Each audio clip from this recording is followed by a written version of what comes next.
I'm Matthew Buckley Smith, and you're listening to Slee Rickets. Thank you all for listening. Thanks also to everybody who's taken a chance sometime recently. Taken a chance. I guess it is a chance. Taken the opportunity to tell somebody you know about the show. Maybe taking a chance, maybe risking getting slapped or canceled. I don't know. What do you risk when you recommend Slee Rickets to a friend?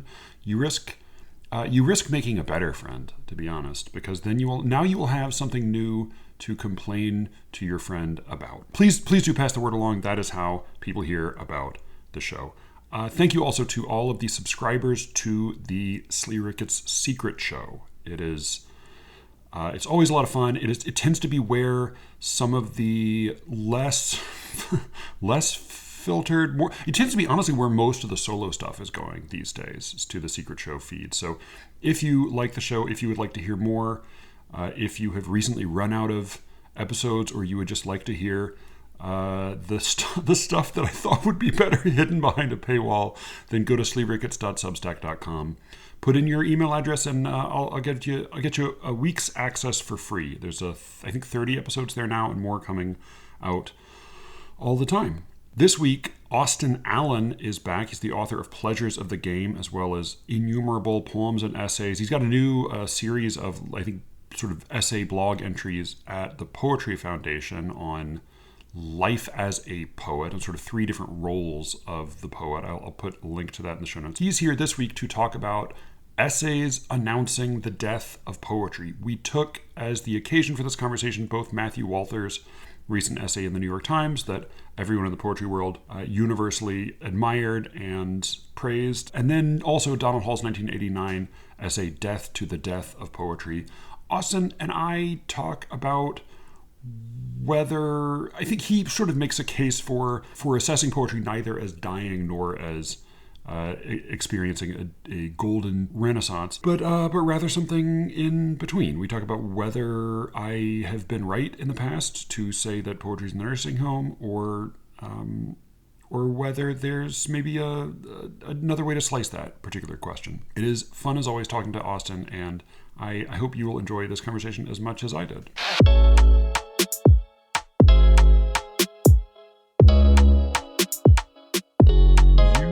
Wrote me a note like a few days ago about the Matthew Walther thing, and your note was sort of like it's a shame that it's always one of two extremes. Like it's always like poetry is dead, or all poetry is great. Like you said, like perky PR for poetry. Mm-hmm. Yeah. And instead, you said there were questions you wanted to ask. So I said, why don't we ask them here? You brought in an essay by Donald Hall, which is a lot of fun. Just to start out, like what would you like these essays to be? I mean, the Donald Hall one is a little bit of a different thing, though. Maybe it errs on the side of boosterism a little bit. A little bit, yeah. And when I talked about two extremes, I guess what I was talking about was, you have the Walther, which is a kind of cantankerous, everything, is bad position that he's staking out. And that particular essay, which of course got a lot of flack, the thesis was basically poetry died 100 years ago and is no longer possible. So, give up everybody, the modernists and Eliot in particular finished it off. So that's a really extreme version of that kind of poetry is dead argument, which Hall says is just, Hall was writing in 1989. So the word clickbait wasn't around, but he was basically accusing that of being a clickbait kind of argument that people make, or an argument that people make just to stir the pot and get attention. On the other hand, when I say perky PR, I just mean that officially, when poets are talking about sort of the state of the poetry culture in sort of official forums, there's an understandable wish to be supportive of their community and to sort of boost the art form, which could always use more readers. And so, there's the way it's talked about on social media, for example, is often erring toward the other extreme, where it's sort of like everybody is brilliant. This is the best of all years and the best of all eras of Yeah. of poetry. I mean, I'm exaggerating, but it kind of, you get that kind of boosterist spirit. And the questions that I think are more interesting that lie in between are just, what if this era isn't, first of all, particularly unusual, Right. as an era in poetry? And if that's true, how does it stack up? How is American poetry, let's say, or Anglophone poetry right now? How do our best poets stack up against the best poets of previous eras? What are, if we have, contemporary monuments of the form, like Walther was saying about the wasteland, which obviously was a monument and is, what are those monuments? Those kind of interesting critical questions, it just Right. seems don't get asked that often, at least in Yeah. public forum. Yeah, I'm trying to think like one of the closer versions to that, though it is still kind of on the dismissive side, is when William Logan's refrain is that he calls this the age of the tin age of poetry. But Right. but he does at least sort of try to identify some of the better and worse stuff happening then. I mean, I think his verdict overall would be there's that very little, if anything, will survive from now. I want to like press you a little more in that question, and then I also there in the Substack chat, there's been like a debate raging recently about this question about like what will survive. And then I also like I have been guilty of certain versions of this, and I've been thinking about that like critically myself lately. Like I don't quite know what I think. But yeah, why don't you give us a kind of an so this is Death to the Death of Poetry. It's Donald Hall wrote this, as you said, in 89. He mentions the 90s in here, and it looks like maybe he like updated it slightly for the because it came out, I think the book came out in 94. Okay. But yeah, it looks like it originally ran in Harper's in 89. He brings up a few refrains of this. He like talks about a few examples. There's the Edmund Wilson in 28 wrote, "Is verse a dying technique?" Which is at least like a more specific question. And then Joseph Epstein wrote, "Who killed poetry?" Which he's pretty scornful of that piece. But he points out that this is something people have been saying forever, and he identifies a couple of motifs, and he kind of has an explanation for it. So what did you make of sort of his overall treatment of the genre, other than, aside from just like enough of this shit? What do I make of Hall's treatment of the Yeah, poetry? like he presents sort of a thesis about what this is. Like he has this list. It's a little bit of a weirdly constructed list at the beginning, but he says that based on, if you were listening to, if you read the newspaper, you would get the impression that one, poetry is a vacuous synonym for excellence or unconsciousness. And then beyond that, you would say it is universally agreed that no one reads it. It is universally agreed that the non-reading of poetry is contemporary, progressive. Also, only poets read poetry. Also, poets themselves are to blame because poetry has lost its audience. Also, everybody today knows that poetry is useless and completely out of date, as Flaubert put it in Bouvard and Pécuchet a century ago. So he identifies these as some of the refrains and themes of these kind of pieces, and then he said, he expands a little bit later. He says, "Always the giants grow old and die, leaving the pygmies behind." And he gives a couple of examples of pieces about the great poets of one age dying, and how there's nobody left to replace them until that generation dies, at which point we realize they were giants, and it's the next generation that's the pygmies. Poetry was always in good shape 20 or 30 years ago. Now it has always gone to hell. What do you make of these as his like broader claims? Like a lot of those certainly apply. I don't know if all of them do today. Yeah, and he connects this with people's just ordinary sense of nostalgia. But he says, people come to poetry at a particular time, typically, often when they're students. So maybe in their teens, 20s.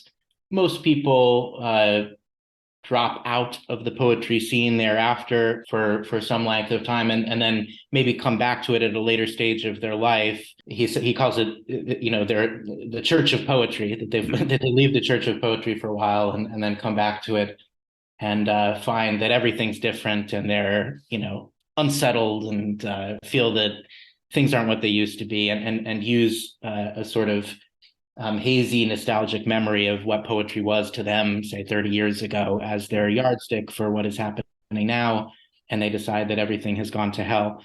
And I think there is something to that. I mean, I think for many people, that's it. For someone like Walther in the Yeah. New York Times piece, he can't really be charged with that because he wasn't alive 100 years ago. Right. But it Yeah. is maybe a similar rooted in a similar feeling of cultural nostalgia or a nostalgia for a lost era, a I mean, that lost. was the criticism that the older poet wrote of him, was that he was nostalgic for whatever he experienced in his 20s, Yeah, that she wasn't even necessarily like what Hall is at least saying, that this was like you were at a poetry reading in right, your 20s and right. you were spellbound, and then you drifted away, and then when you came back poetry was different, and so you were bitter. But in Walther's, and this is where like I wonder a little bit about this part of his claim, like are the like today, would you say that people, that there's a sense among, I don't know what, like mainstream poetry critics or cultural critics, that the giants are dying, leaving the pygmies behind? Like, is that, I don't know if I hear quite that today, other than like Ashbery. Right, right. You know, Yeah. No, I think generally that, I mean, in some ways the Walther piece, which got everybody up in arms, in some ways it's a throwback. You don't see mm-hmm. this argument made as much anymore. And most reflections that are sort of surveys of the state of the art tend to be much, much more positive in tone. But Yeah, and I err toward that too. I mean, I don't think poetry is dead. I don't think yeah, um, you know, here's my big reveal. I mean, I think there's plenty of excellent poetry being written now, but both of those extremes can be a way of maybe avoiding more interesting critical questions and sort of more granular surveys of what yeah, actually yeah, is going on in poetry.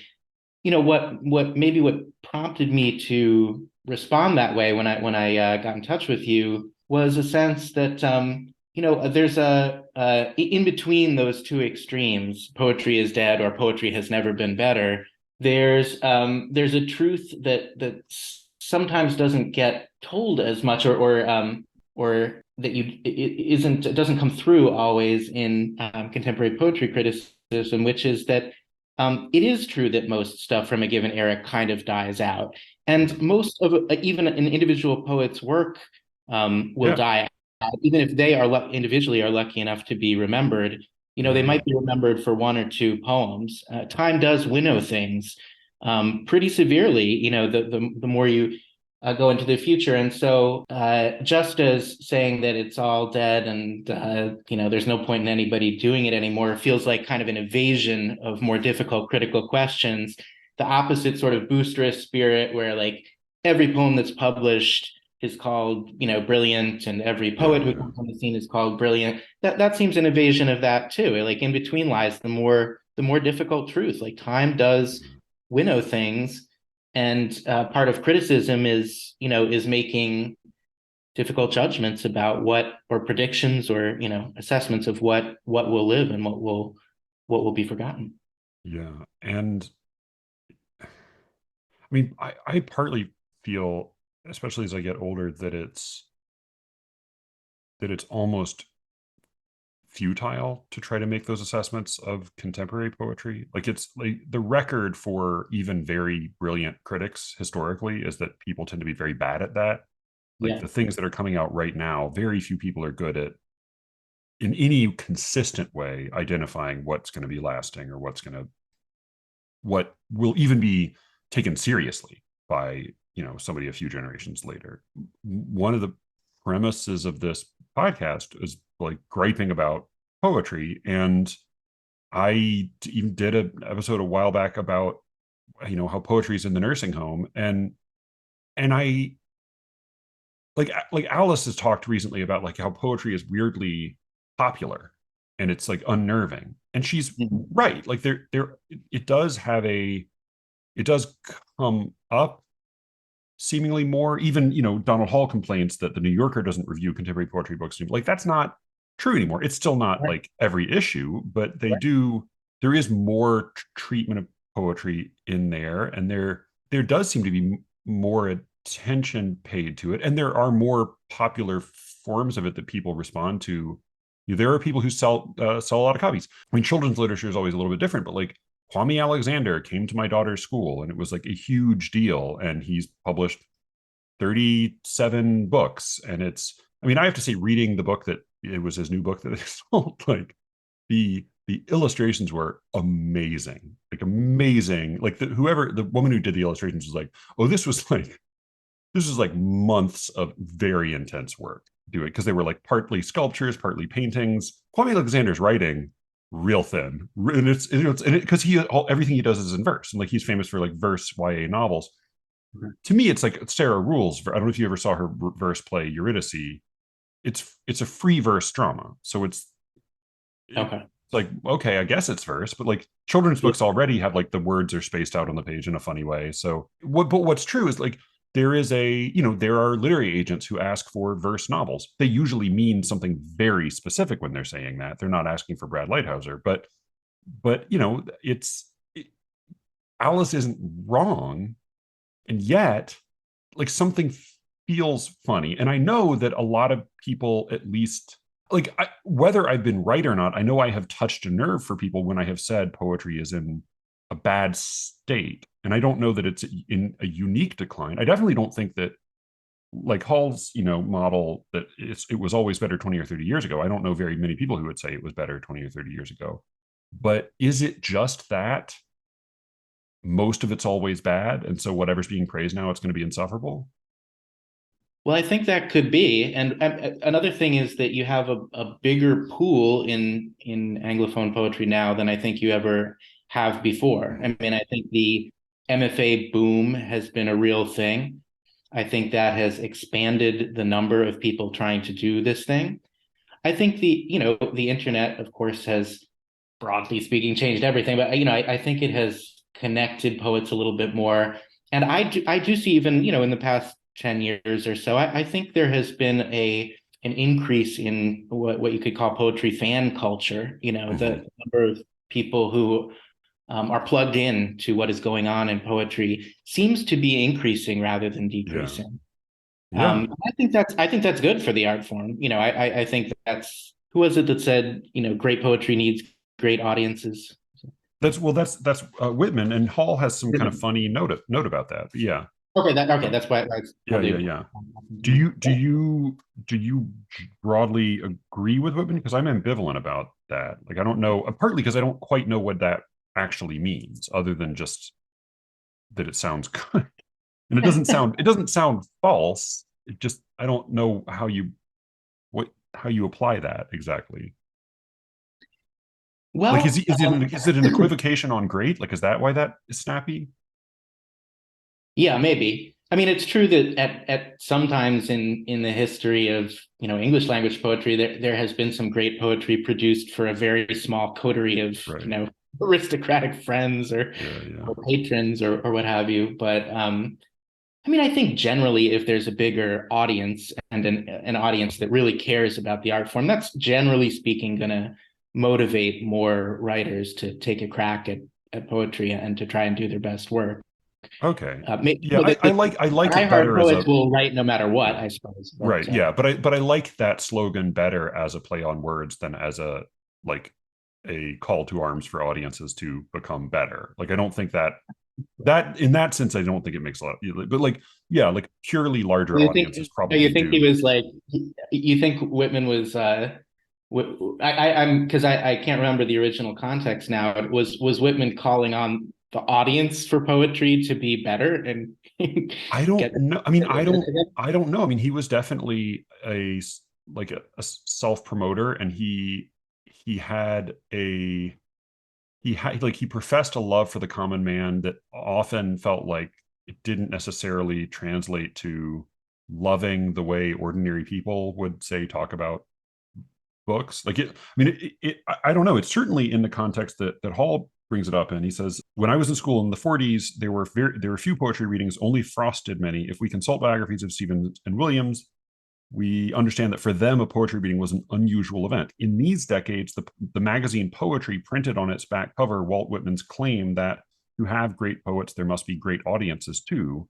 But it seemed an idle notion at the time. I mean, I think probably poetry meant it as a demand that audiences step up their game, that like there be better audiences. And then he goes on to say like it was only later that poetry readings became a regular thing or a popular thing. And they are today, though I don't know. I mean, the way he talks about readings, they sound so fun and exciting, and people really like they really did a lot for poetry. Again, like I think that's probably true of spoken word readings today. But like I don't know. Am I wrong in finding like almost all poetry readings I go to be awful? Well, I don't know which ones you're going to. I, not, not the I, ones of any of my friends, but yeah. right, of course. Yeah. But like, I mean, do you like, Not I only don't know. present company excluded, but Yeah, of course. including anybody who might conceivably have we might conceivably have seen perform. I think it really varies. It really varies, and you know Yeah. I do talk with sort of poet friends about ways in which the poetry reading, the average poetry reading, could be better. You know, I think Yeah. on average there is room for improvement.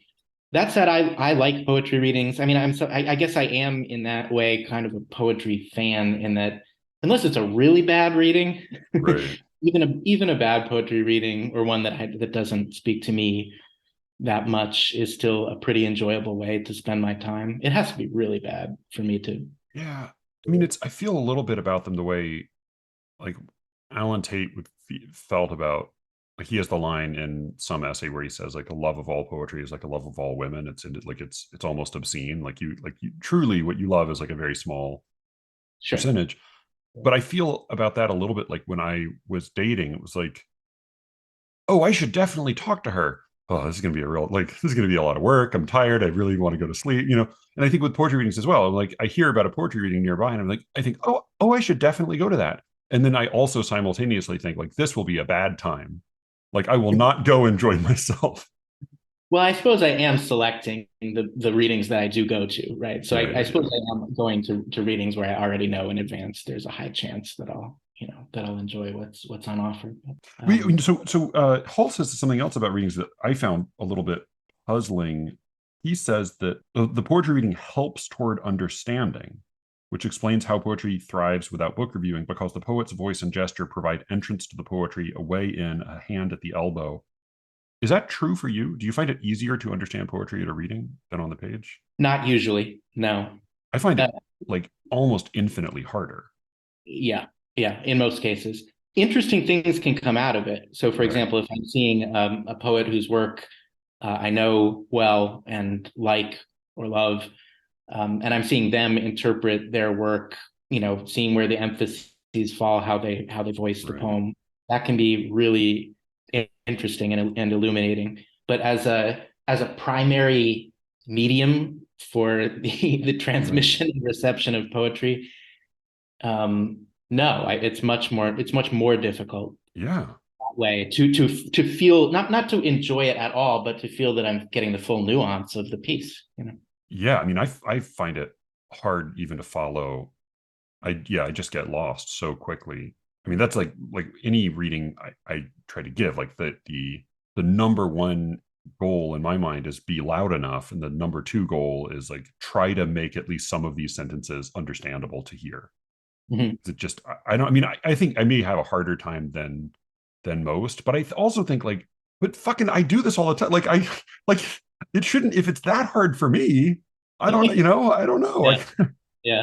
And to Like be to yeah. be fair here, there are poets, or and certainly poems whose that where the deck is really stacked against them in terms of the reading format. I mean, any poet who's doing a lot of visual stuff on the page, Yeah. any poem that is heavily elusive, and it's just easier to catch some of that on the page, so that Yeah. at a reading they're forced to preface the poem with a Right. lot of explanatory context. Anything like that is it's just harder. It's just harder for the poet and for the audience to get it across. Yeah. I mean, the deck is stacked against them. Also, they made the deck. So it's, That is but true. right. Well, But that's I also like apart from the whole poetry voice thing and most poets not being great at reading, which is generally fairly true.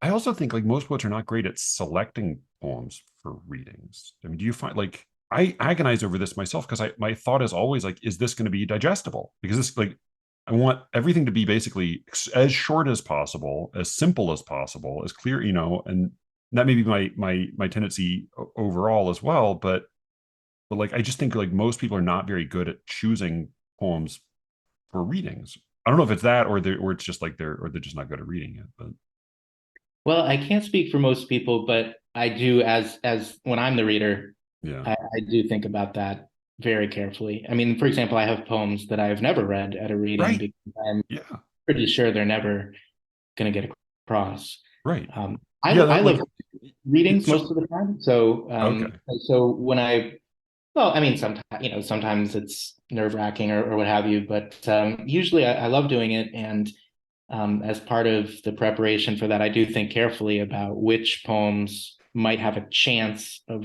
really keeping the audience alert and invested, and which frankly won't. yeah, yeah, yeah, yeah. So all right, so I wonder like the nostalgia he talks about in here, as you said, is nostalgia that people had for their own the fun of their own youth. I definitely don't. I mean, I've loved poetry most of my life. I definitely don't remember feeling. I remember feeling in love with poetry in college, but I don't remember feeling blown away constantly by contemporary poets. Right. Did you? I mean, you also went to a better and fancier college. Did you have a did like you well, which is to say like you probably got some better people coming through. Did you have the kind of experience he's talking about people having with the Church of Poetry in their 20s? I don't think so because I only really took one poetry workshop at that point. I took a couple of fiction workshops, and I was writing poetry, but I was not deeply involved in whatever, poetry culture was happening in that college at that time. So I do think Hall is talking about maybe a particular kind of young poet Yeah. or a student of poetry or young poetry critic, somebody who is really alive to and deeply invested in what is going on in their poetic moment, who is really invested in the cutting edge or the Yeah, yeah. avant-garde. And so, yeah, it may be true that for someone who didn't have that particular kind of experience, they're less likely to become, cantankerously nostalgic as they get older. I mean, I did like to think about like I dated a bunch of art students when I was in college, and so I used to go to like studio tours of the grad students, and like those are so fun, and so it's just like so cool to see art and progress, and particularly when it's stuff that like I have no understanding of. It's so alien to me that it's just like cool to get to see paintings and sculptures and things. And I can imagine having like I definitely had more of a sense of contemporary art when I was in college than I do now because I went to shows and went to museums and things. And so yeah, I could imagine having that kind of attachment, and maybe even it would be more bittersweet if I had been making it as well, Yeah, right? Like if yeah, I like for me it was just like not what I did, and so I just could kind of enjoy it, no strings attached. But like if I were also trying to make it and then had stopped, then I would probably have more complicated feelings about if I went to see an art show today. I'm sure. Yeah. um yeah, so I mean I think like the story he tells about some of these essays makes sense. It doesn't quite explain Walther's, though Walther's wasn't, I thought, very insightful for the most part. What he's talking about is not just an individual critic having a personal experience in youth and then returning to that in middle age. He's also talking about like the culture sort of looking at poetry in that way, so that there's the age of giants was 30 years ago. I mean, I truly, as I said, like I don't think anybody would say that exactly, except that like Haney and Ashbery were alive 30 years ago. So I guess that, maybe that Right. though I seldom hear the same person praise both of them. I don't know. I Yeah. mean, they're both like marquee names, but beyond that, and I don't. I mean, personally, like I love Haney, and I'm fairly indifferent toward Ashbery. Do you think there's anything particular about our sense of poetry history today? Like, do you think there's anything particular about before we even get to like the poetry that's being made right now? Is there something funny about how we relate to or don't relate to the tradition?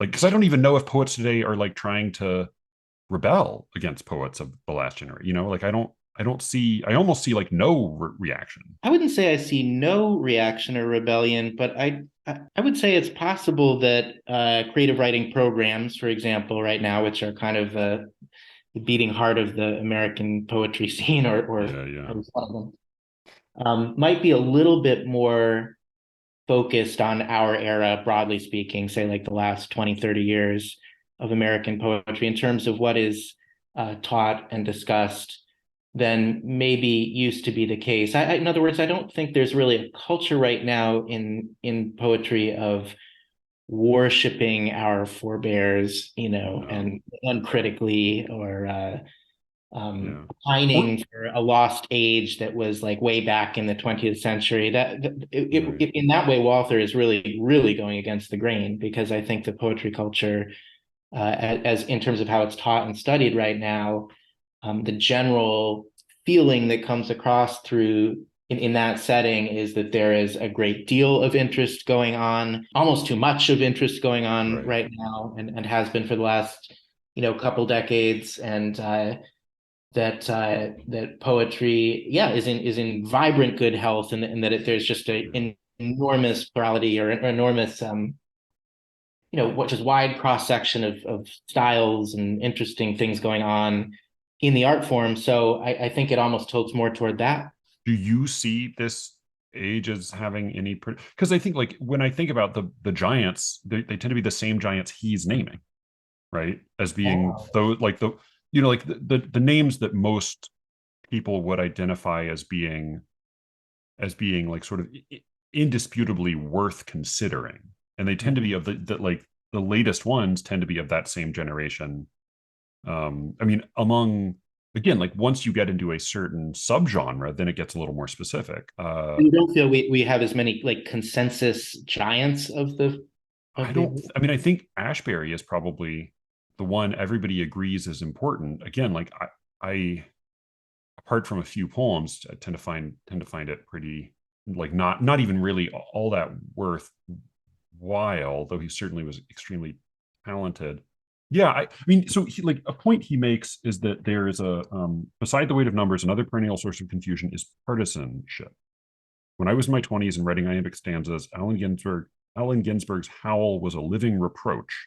For a while, I denigrated Allen. If he's right, I must be wrong. I like that he switches to the first name basis there, just to let us know. right. Um, Such an either or is silly and commonplace. Restrictions are impoverishments. In the 1920s, one was not allowed to admire both T.S. Eliot and Thomas Hardy. It was difficult for intellectuals who admired Wallace Stevens and his bric-a-brac to find house room for Robert Frost and his subjects. I mean, that I still find to be sort of the case. Like, I definitely like most serious poets I know have read Frost and read Stevens, but I don't often hear people enthuse about both of them. And I admire both, but I certainly prefer Frost. I don't know what I think of this claim. Like, is that do you find? I mean, you have more Catholic taste than I do in some ways, or you have, yeah, like you have more, maybe like genuinely tastes. Like you seem to truly enjoy a broader range of things. I try to consider as broad a range as I can, but I like on the Substack chat, there was a argument recently about it started with new formalism, and this coming episode is going to be all about new formalism with Cameron and how he hates it. But the argument was sort of, well, which movements or groups will be worth considering 50, 100 years from now, from this roughly from this era? And the Yeah. three that got thrown out as being sort of serious contenders were the language poets, the British revival poets, which I had never even really heard of, and then I guess the current Caribbean Renaissance, which I'd heard basically only of Ishion Hutchinson. And then Vani Capildeo, I guess, is also from the Caribbean. So apart from being sore about some of their dismissal of anybody writing in meter and rhyme, I went and I read several poems by each of several of these poets. And with the exception of Marilyn Hacker, whom I just have not read all that much, and she does seem worth, I should read her more, I found the poems for the most part, like not quite my taste, but like infuriating. Like they made me angry to read. And like, I don't think it was because like a poem, I would read the same poem 5 times in a row by Martin Corliss Smith and like try to understand it. And can kind of get that things are happening that like I don't see. It's not that I get nothing from it, and it's not straight nonsense the way it was in fashion, 20 years ago.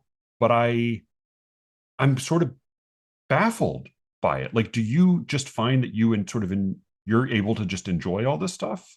Well, you're asking here about a couple poets and maybe even a movement or two that I don't consider myself Right. expert in at all. And this is why this sort of goes to show that there is a lot happening in poetry right now. Now, the Yeah. question that is being asked on your forum is sort of the type of question that I'm interested in. What Right. broad schools, movements, styles, or individual poets, have the best chance of living on. But this goes to show that intelligent people who read pretty widely Right.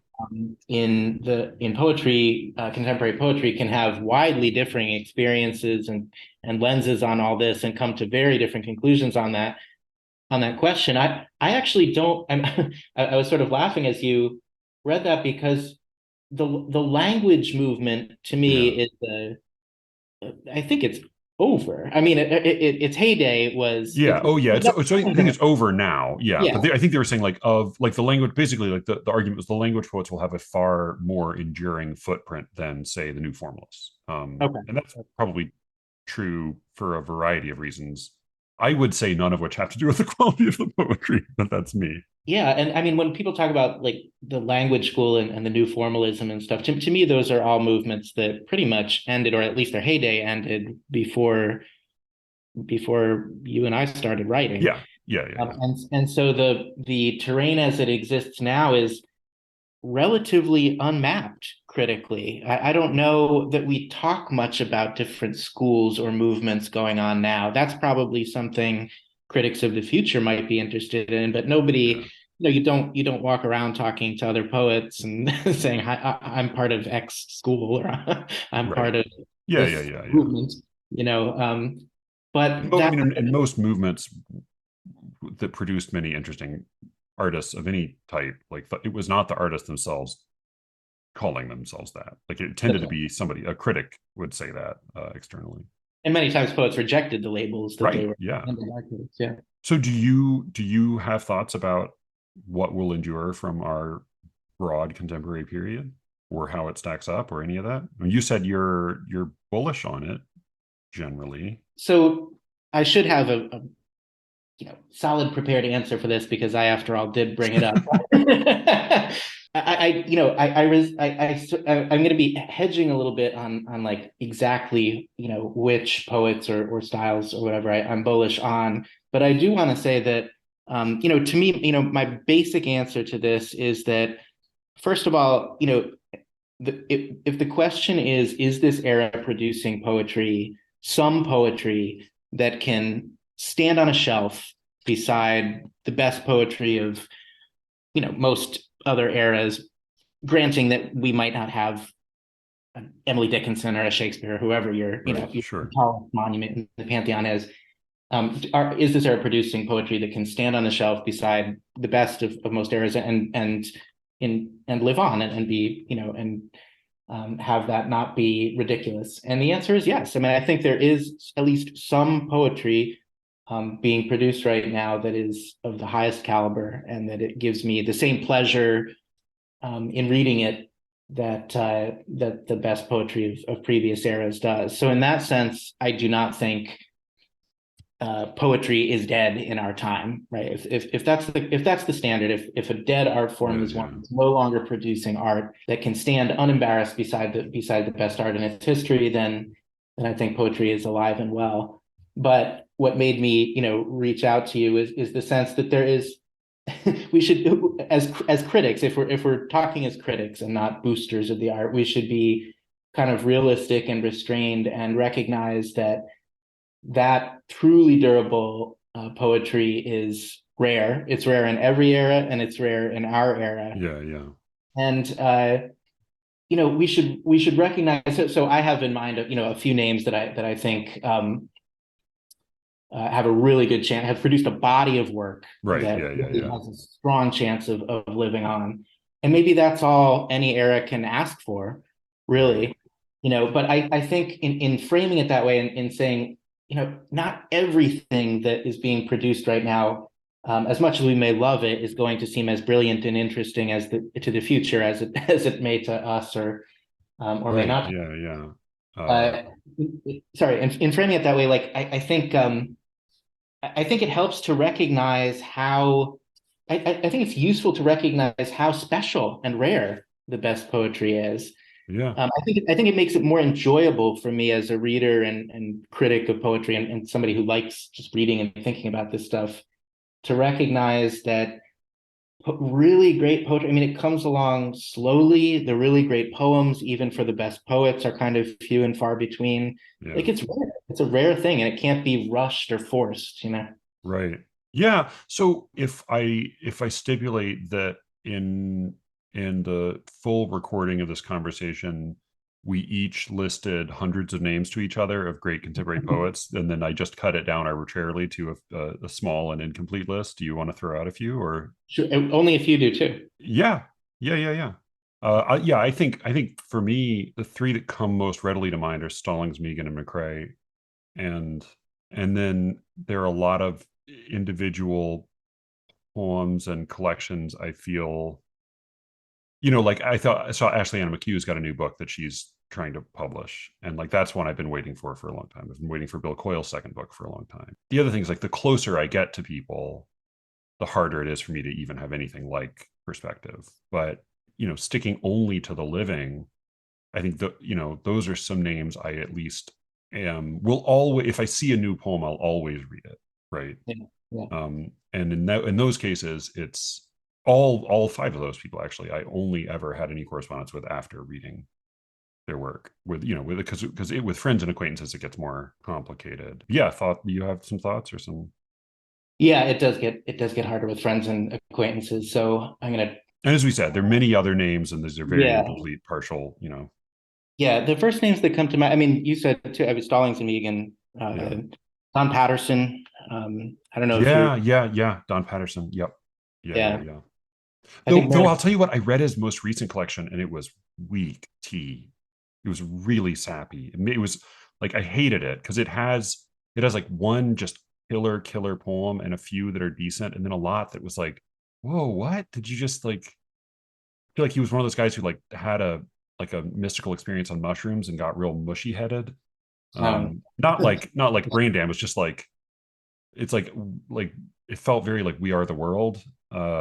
So I don't know, but I mean, yeah, but he's certainly written some poems that Landing Light has some real killers, and The Swing, which is a great poem in a very mediocre collection. But yeah, he's definitely somebody.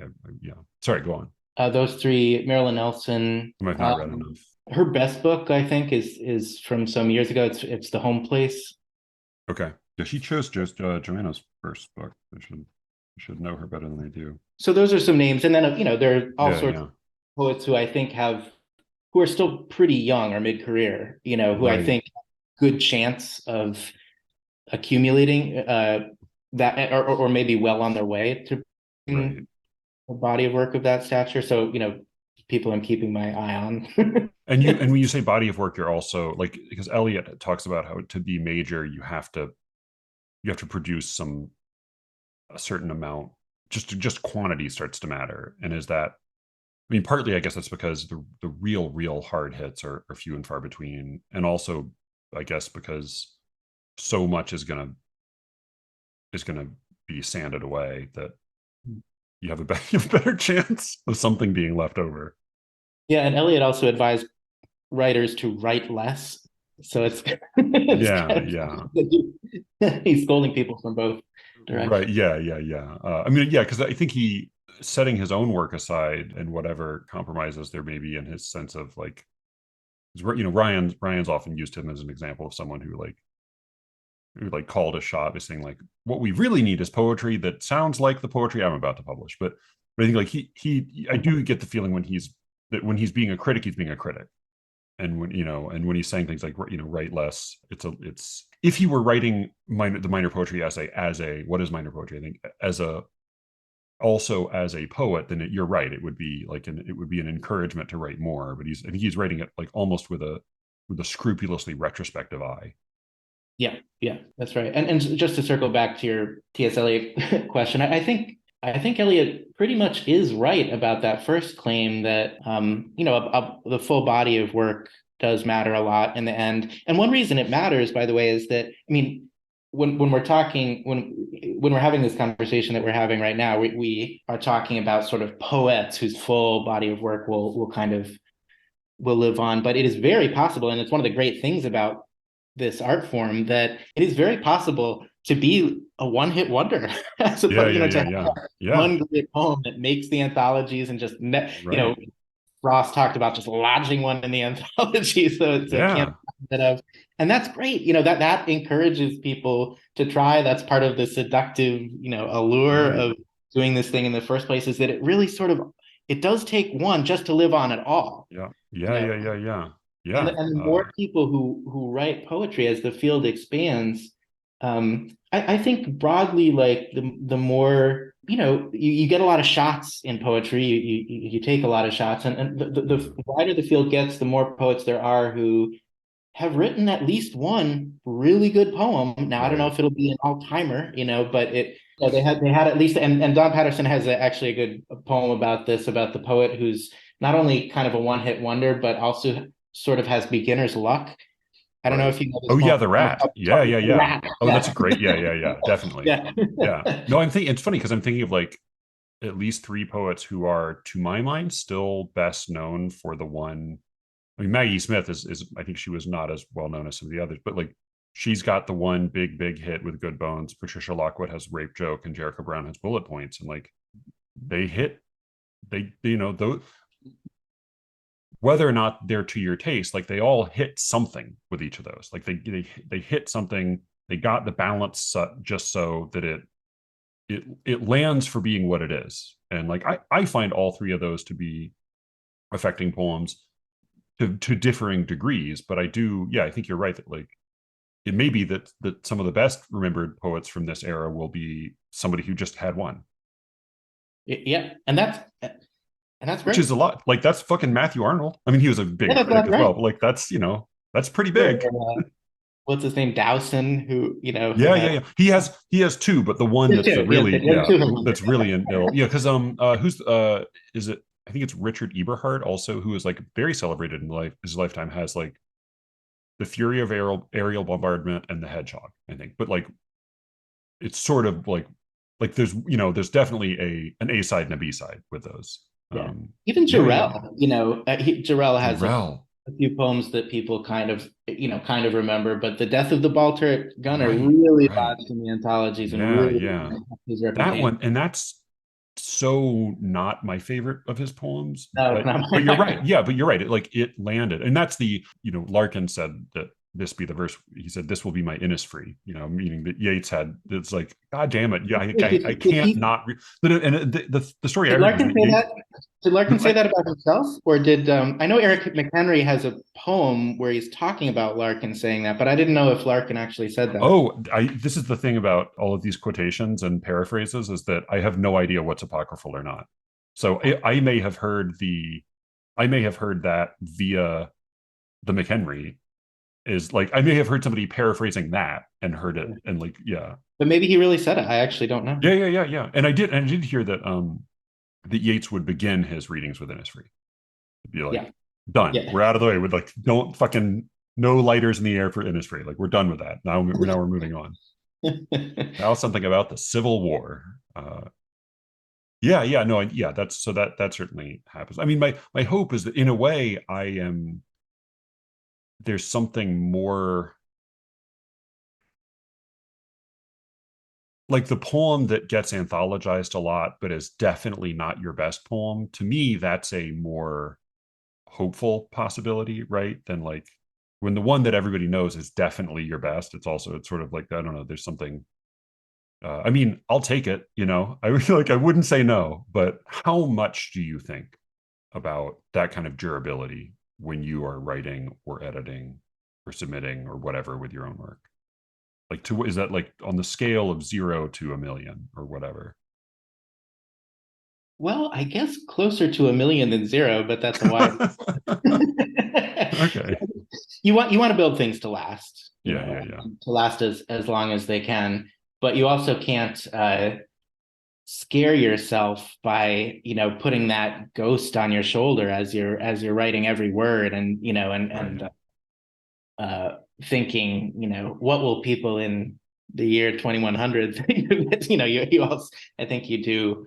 It's more helpful to me to write as well as I can for contemporaries, for contemporaries who are good readers of poetry and whose good opinion matters a lot to me, and write that way than to kind of scare myself with the ghost of posterity.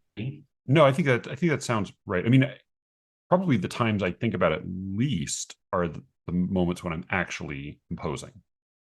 Yeah, But yeah, because that's so much the minority of the time, like what that yeah. means is that like most of the time is when I'm mostly thinking.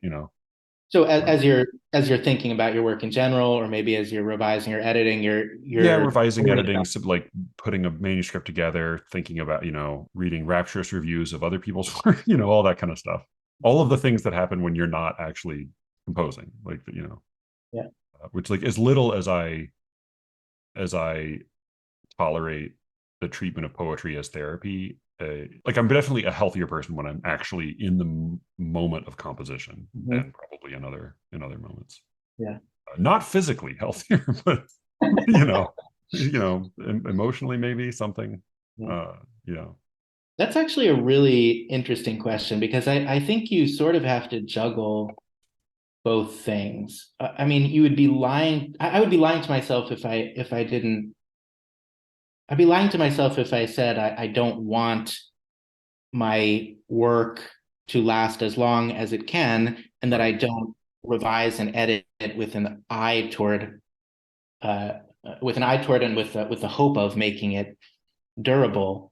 Yeah, But as you're saying, like in the moment of composition, I also think, like, I think Auden was onto something when he said this thing I quote a lot, which is art, if it doesn't start there, at least ends in an attempt to entertain our friends.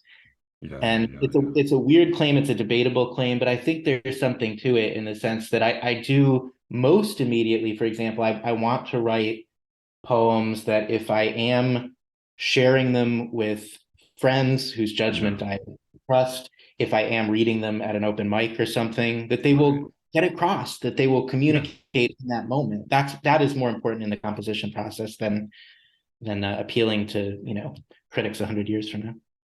yeah. That seems really right, and like it's funny because I think it's totally true with poems, and I tend to, it's like you want, if you're going to be like handing out hors d'oeuvres at a party, you don't want to be like carrying around a tray of shit. Like you want it to be good news when you've arrived with something, and not like, And oh, telling everyone, no, this shit will last. You don't right, understand. yeah, it may not taste good today, but 50 Right. years from now they'll, Right. yeah. I mean, but it's funny, like I think the same way about this dumb podcast, which is like in an era in which like it's very possible to obsess over whether or not you've stupidly recorded yourself saying something offensive or something, people could get mad about. Like the actual anxiety I experience is like thinking about individual people and whether I might have hurt their feelings. Like that's, like that's Yeah. Yeah. the level on which it happens. And I think with poems it's similar. Yeah, I mean, I I think there are poets who don't at all think about posterity, but I also then want to wonder, like, why are you writing poetry? Like the same question. I'm talking to, do you know Philip Metris at I all? I know the name, but I don't know Yeah. his work. I'm talking to him about political poetry Thursday, and some of the listeners in the Substack chat were saying, like, I said, do you have any questions? And they said, a number of them asked, like, well, if your goal is to get across a political message or a political agenda, then like why write poetry? And I kind of feel conversely, like if your goal is not to write something that endures, then why write poetry? Like there's like it's one of the very few things that it seems good at doing is enduring. So if Yeah. that's not your goal, then why are you not writing? Why are you not a stand up? Why are you not? Yeah. about like a singer-songwriter. So a one of the many like gem-like observations that John Irwin made that he mumbled down into the tabletop at the time, and only later did I kind of process it, was Yeah. that you learn more from reading a major poet once than 100 minor poets.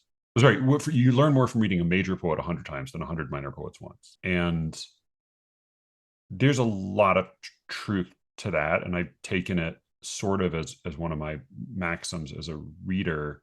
But I also find that it's a little bit like, did you ever read the Vonnegut book, Cat's Cradle? Yes. Yeah. So do you remember Ice Nine? Yeah. Oh, yeah. Yeah. So the idea being that there's this thing, which apparently in reality the Soviets were trying to develop that. Really? Yeah, they didn't succeed, but the idea is that it's this like chemical composition where you can it like makes it's a version of water like just like salt water freezes at a lower temperature, which is why we salt snow. The idea was to make a version of water that froze at a much higher temperature, and so then the theory was that they would drop these particles into a body of water, and it would convert the existing H2O molecules so that the whole body of water would suddenly freeze up rock hard in the middle of the day on a warm day. And this would, of course, has disastrous implications. I found more and more that this observation of his is like a particle of ice nine in my mind, because I think where it leads for me is like, again, like in the actual act of composition is one of the only escapes, because I can't think about posterity and compose at the same time. But the implication begins to be it's really only worth reading major poets. And like and like you have your like major minors that you learn a little bit from, but then you sort of I still feel like guilty about that. And then as a writer it becomes the suggestion becomes like, well, either what you're doing is really significant or it's not worth doing at all. And that's where like I wonder about like part of the struggle with contemporary poetry being, as you said, like it helps to remember that really great poems are rare, but also if we understand that almost everything happening today is gonna be eroded and vanished by time, then why bother with it at all? Like, why bother reading anything written in the last 50 years at all? Well, I would disagree. I mean, first of all, I don't think there's a neat binary distinction to be drawn between major and minor poets. I mean, it's a whole spectrum from Yeah, that yeah, poet who's really only remembered for one greatest hit, yeah. all the way up to whoever the tallest monument is for you. But you So, actually you're doing something there that I think I do as well, but I don't think everybody does, which is you're setting a floor on the definition of oh, I great. didn't mean to. I see what you're saying. I didn't mean to do Right. that. But No, I'm but just I think like there is like that is one spectrum. There's also the spectrum that includes everybody who didn't even get one in. yeah, But and that's like, and you're yeah. and But like, those I think it's whether it's major, minor, or whatever else. Like there are yeah. like people take minor to be a mere insult, and I think Mary Jo was more right than I thought at the time when she said I aspire to be a minor poet. And I Yeah, think so what I she guess did is I like was I aspire to be like a significant minor poet. yeah, I guess I was defining a minor poet as a minor poet who is remembered, for some reason years later. But in Yeah, terms of Irwin's questions, I think it's good to read as widely as you can and not decide up front that as a foregone conclusion that X poet will or will not be worth reading. I mean, there's also no consensus on who counts as the members of the canon or the pantheon or anything. So a yeah, yeah. minor poet for somebody else might end up being a major poet for you in terms of That's what. true. I mean, but I think like I even yeah, I don't know. Maybe it's less about truly the distinction between major and minor, because I find that almost nobody like again I'm sort of more I'm having a nostalgia festival for all my old teachers, but like I was more in agreement with Dave Smith than I thought when he said like if you're talking about major poets, then for him that's Shakespeare, Horace, Homer, Virgil, Dante, you know Milton, like a few others, but not like he's talking about that tier. Uh-huh. And so even like turning to Thomas Hardy for comfort is, depending on, like, I think most people tend to use major to mean what like Eliot would use, like a major minor or like a significant minor poet, to me. Which, yeah, so like those distinctions don't matter as much, but I guess like it's more about a sure thing. It's more about like that was the thing, is like reading all of these contemporary poets that smart, well-read people were recommending, and they were just driving me fucking up the wall. It's like I needed to go read something that I knew would at least be good. Yeah, I definitely agree with her when that there is a value in rereading the poets who for you are the best of the best, and that you love the most. But there's also time to read whatever's come out in the latest journal. And Mm. and for me, I'm not just saying that as an abstract Right. Yeah. value claim or something. I mean that for me, it's as fruitful too, and I like reading what is coming out now and find that generally as helpful as it is to go back to and reread old favorites. In the end, the almost by definition, your favorites or your major poets are going to mean more. Right. Yeah. Um, Yeah. I think, but or you may learn more from them, but there's a value Yeah. in both. Yeah, no, I mean that's probably true. I remember Ryan saying something interesting to me because he's been editing Literary Matters for a number of years now, and I sort of like somewhat pretend to help out there from time to time, but he had an interesting thought about, like, he's choosing and often soliciting and paying poets for poems, and he said, like, he he would be insane if you weren't doing this with the full knowledge that almost all of this is going to completely vanish from time. Like almost none of this will be remembered, but that he thinks like there's value in, like, more than just a Sisyphean sense in really choosing and selecting and curating poetry for a magazine, even if it's just going to be totally ephemeral. That, like, there was some value in, like, choosing what he thought was better than other poems and publishing those, even if none of those poems that you chose will ultimately last. I'm sure that's true. I'm sure he's right about that. I've Well, never but been wait in a his minute. But are shoes. you sure also as a reader, like, what is, like, I'm sure meaning what? Like, I'm sure because Ryan's a smart guy, or I'm sure because you have that experience reading. Like, when you read a new magazine or some of the poems in the new magazine, and none of them are mind blowing, but they're all of a certain quality, that's value. I mean, is it just, what's the value then? What's the value of just being, say, an editor or a reader of a lot of contemporary poetry and just sort of deciding for yourself just whatever happens to come over the transom, deciding for yourself which poems you like, which poems you don't, which sort of. Yeah, yeah, but I mean also, like, understanding that it's like, editing a magazine rather than editing an anthology, say. Whereas, like, in an anthology, you're, with a few exceptions, you're mostly saying, like, this is going to be, call it canonical or not, but, like, this is going to stand up. So at least, I think this or much of this will stand up. And as a magazine editor, it's much more ephemeral. You have much less to choose from, and even if you want it all to be good and you're going to be maximally perky about all of it, and you're only going to say the most superlative things about all of it, that it's a much more it's a much more motley bunch. Yeah, But there is still value in doing that, and there's value for the reader as well, you would say.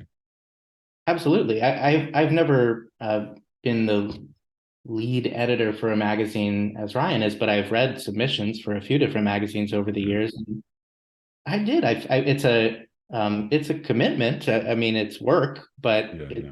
did feel like valuable work. Absolutely. I wouldn't want to spend my whole reading life doing Right, that. right, right. Yeah, yeah, yeah, yeah. Like, Yeah. you do want to, return to the books and authors that really nourish you.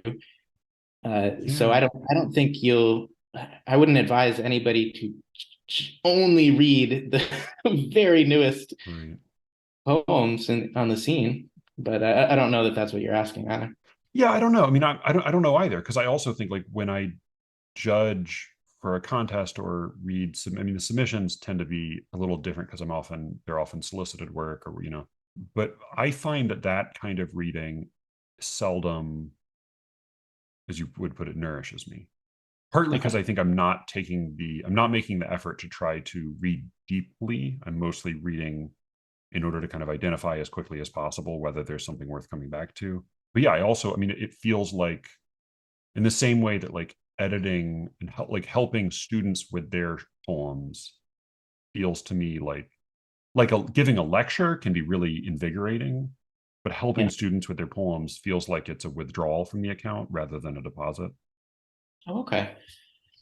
Well, one thing that kind of experience, now I'm talking about reading submissions again. Working with students is a totally different matter, but reading submissions will give you, if nothing else, a sense of current trends. Yeah, yeah.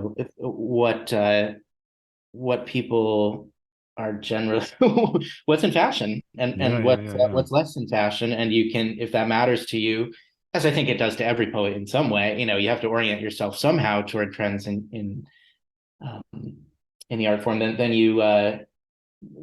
that is a way of orienting yourself. I found it helpful in the sense of just yeah, knowing what was popular, seeing what a submission looks like just being in that judgment seat, Yeah. and seeing what just reading, say, 5 submissions from 100 different people, over the course of a week, what bored me, Yeah, what yeah. caught my interest, what jumped out. Those things can be very helpful. And also, even as now that's thinking sort of for myself as a writer, but even Right. as a Yeah, yeah, yeah. reader, if you get 100 poetry submissions that are brand new, and there's nothing in there that touches or interests you in any way, I mean, that for me would be rare. I mean, Right. you probably won't get the next Wasteland if you Right. use the Matthew Walther standard. Yeah, yeah, But yeah. Yeah. it's like, it's like talking to 100 people and none of them have anything interesting to say. I mean, that would be rare. So, there's usually going to be something to me of interest to me as a reader. Is it, what does it tell you or be like that I would have way more faith that a brief casual conversation with 100 people would be like, I would feel completely confident that at least a good number of those people are going to interest me. Whereas, like, why are people less interesting in their poems than they're in terms? Like, why do they distill their thoughts into the less, like, it becomes, for most people, it's not like, I often find, like, for the poets I most admire, they often are very awkward in person. Like their small talk Mhm. is often not all that great. Oh, But very true. right. But I mean, like, by contrast, most people when they sit down to write a poem become more boring. Oh, that may be true. And what I can't promise is, if I read 100 submissions, that I'm going to remember anything from them, 6 months later. That I can't, Yeah, yeah, I don't. In other words, I don't expect necessarily that something will stick with me that much as we're yeah, talking about poetry living on. But in the moment, I guess I am a little less less jaded than you are. In the right. moment, if I'm reading those 100 submissions, I will probably find something that strikes a spark or interests me on some sort of human level as a reader, Yeah. and and it and you I don't think you I also don't think you want to live your whole reading life just reading classics. Right. No, no, no, no, no. Yeah. Yeah, It's a yeah, good way to get real stiff and boring real quick. yeah, Yeah, yeah. yeah, yeah. Yeah, I mean, in part, like the great writers, what's often evident is that they had a sweet tooth at times for like good trash, and you can Huh? steal and learn from good trash. Yeah, I mean, the bigger fear I have reading submissions or judging things is just this contest I just started read, like the first two manuscripts I looked at, the experience of reading those poems was very, very similar to me to the experience of reading Martin Corliss Smith and Bonnie Coppledeo and Lynn Haginian. Just like, I believe that this person is smart and has taken a certain kind of care with his language, but it's totally infuriating to read. And it is couldn't be less interested in my enjoyment or in any kind of clarity. And it like makes me mad as I sit there trying to go line by line through it. And that's like, on the one hand, that makes me say, no, I don't, I like I stamp no on this manuscript. But on the other hand, I think like, what is this? What am I missing? Like, what is it that clearly so many other, like, I could very well be reading a manuscript that like lots of much smarter, better read people would all agree is objectively very significant. And to me, it's just infuriating. And so that, like, it makes me less certain of my own taste. Like, the more submissions I read, the less I have any sense of what good is anymore. That's interesting. Which is where like Arnold has that whole weird idea about touchstones, and I think where he tries to like extract individual lines, and that doesn't work at all, I think, because you need the whole. But I think like there, I definitely use that principle at times of like, I need to go read something that I know is really good in order just to like get my like reset my white balance on my like in a video camera. I completely know what you're talking about there, and that actually makes me think of you. You had an essay a few years back where you reviewed or surveyed at least 99 collections at once. So you actually are one yeah, of the I mean, and out of those 99, I sort found of survey. and there were some poems I really liked in there, but mostly it just made me think that like the poet, there is no meaningful definition of poetry except that somebody called it poetry. Yeah, I think I've said on this podcast before that the definitions of poetry are so slippery. I don't even attempt. Yeah. You made But me it's think of one other thing sorry, though, which is just that, as when I say that, when I'm thinking about the process as I'm reading just a bunch of new contemporary poems at once, whether that's as for a magazine or just reading, a lot of contemporary journals or something, I must have a heightened sense of envy or something, because I think, one experience that like helps that you're reading a poem that you really think is good is that it you get a little bit envious as creatively. I think that's the only true compliment a poet Yeah. can pay is that Yeah. I wish I had written it. Because Yeah. that is true. Like that is not like you do some really fascinating things with your language, which is like that could easily be a dismissal as well. Yeah. No, envy is the only reliable standard. Exactly. And I guess what I'm saying is that so it's pretty rare that I get that for a whole poem, much less a whole book or something like that. But I my envy detector, or envy mechanism or whatever, gets easily triggered even by like parts of poems or aspects of lines poems. or Yeah, it's like I wish, even if I wouldn't die to have written that poem. It's like I wish I could have that angle on the world, or I wish I were capable of that kind of ambitious form, or whatever it is, because you can only ever be the one person, you can only ever be the one poet, and you do get bored of your limitations. So reading contemporary poets, even if they're and poems, even if they're not my favorites, I guess the nice way to say it would be that it broadens me in that way. But the less nice way would be saying like I see a bunch of things that I can't do, or I would have a hard time doing, even if I'm not seeing them done to the absolute highest degree of perfection. Right. It can be sort of refreshing in that way, No, and that's you could make about poets the joke about actors that it takes one to screw in the light bulb and seven to say I would have done it differently.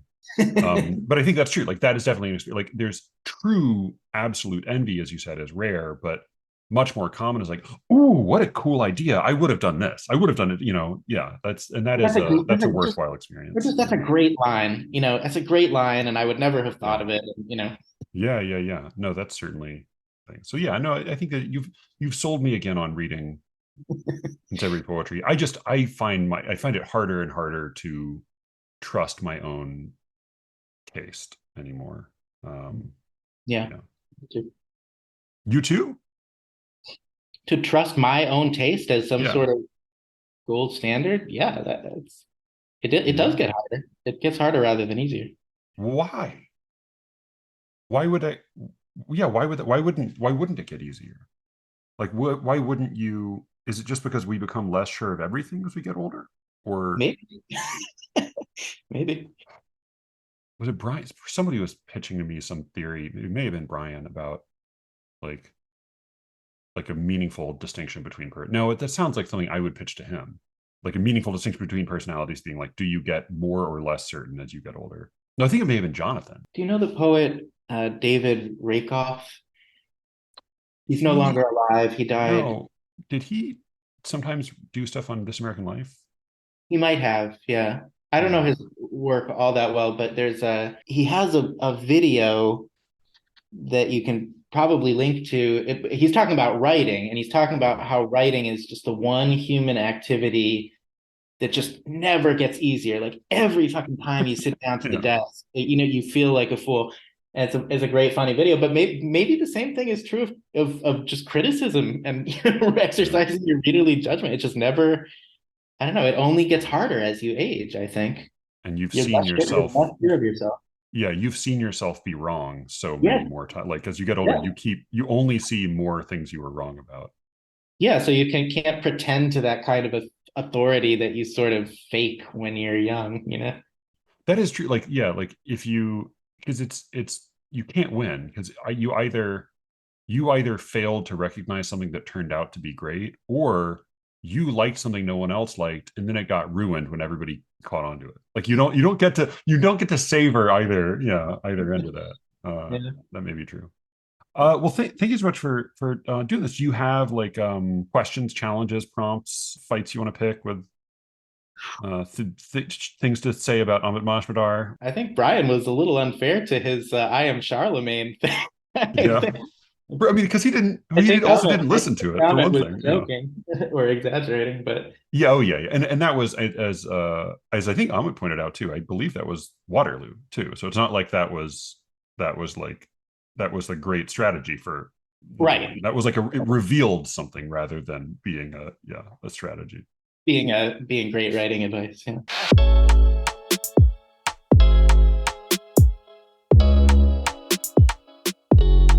That was this week's show. You can find Austin Allen on Twitter at, let me look up his Austin. Oh no, there's like a bunch of Austin Allens on Twitter. You know what? I don't know that he's even on Twitter anymore. Anyway, I can't find him, but you can find his writing on the Poetry Foundation, and you can buy his book, Pleasures of the Game, at any of the places you normally buy books, or just at the Waywiser website, which is probably where I will link to. Thank you to Austin for coming back. And thank you to all of you for listening. With any luck, I will be speaking to you again very soon. Until then.